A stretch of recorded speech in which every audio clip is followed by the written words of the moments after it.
in those areas. Staying with Tottenham, one of the other deals I'm really intrigued about, there's lots of news coming up this morning about Bastoni of Inter Milan.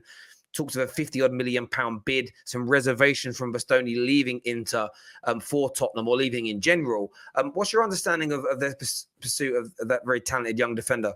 Yeah, it's definitely one that they're looking to move ahead with. I mean, it's obviously quite a significant amount of money, so it won't be an easy one to get done.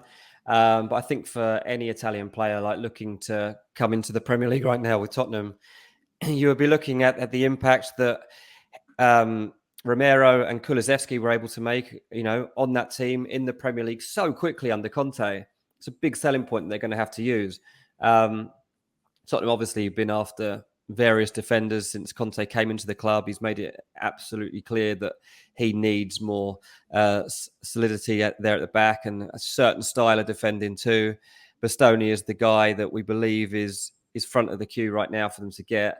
So I do believe they'll look to get it done. I think the first couple of weeks of this window is key for Tottenham because they want to show Conte that he's got their back in, that he's going into the Premier League next season with a better squad than he ended this one with when he finished fourth.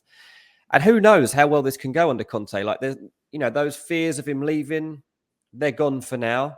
Let's see what they can do from in this window. If things go really well in this transfer window and then Tottenham start next season well, he might even be tempted to stay longer. Like, I do believe that he's reasonably excited now.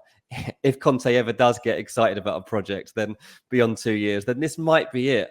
I know he likes to stay short term, but if he's just building something this season and it's going well, he might be tempted to just stay for another year and say, right, let's finish this job off. I've kept Harry Kane. I've got this good squad around him. Let's go and actually win stuff now and see what we can do. On Harry Kane, there was some talk by the Anfield Wrap that they have held talks with Kane. I know you're very close to Tottenham. You know a lot of people involved in that club. Is there any fears for Tottenham at all about losing him this summer, or do they feel pretty confident he's going to stay? I mean, they've been very confident he's going to stay. People I speak to are almost convinced that Harry Kane is not only staying now, but might be able to be talked into a new contract. Got a couple of years left. Talks haven't progressed anywhere in terms of him staying longer than that, but he's been won over by Conte. There's no doubt about that. He's excited about how things have turned around. And I think he quite likes his role too. I think he feels like he's grown as a footballer. Yeah, you might look at his output at certain times and think it's not quite the Kane that we saw before, but there comes a stage in your career where you do start to change and you want to do different things. And Harry Kane, as we've seen various times, drops deeper. Son goes to become that furthest man forward, and Tottenham have had a lot of success from it. So I'll be very surprised if Kane ended up leaving, particularly if Liverpool were to buy him. I mean, he's a lot of money. It's going to cost a lot of money. The fee that Man City were told to pay last year, £150 million, in Tottenham's eyes, that hasn't dropped.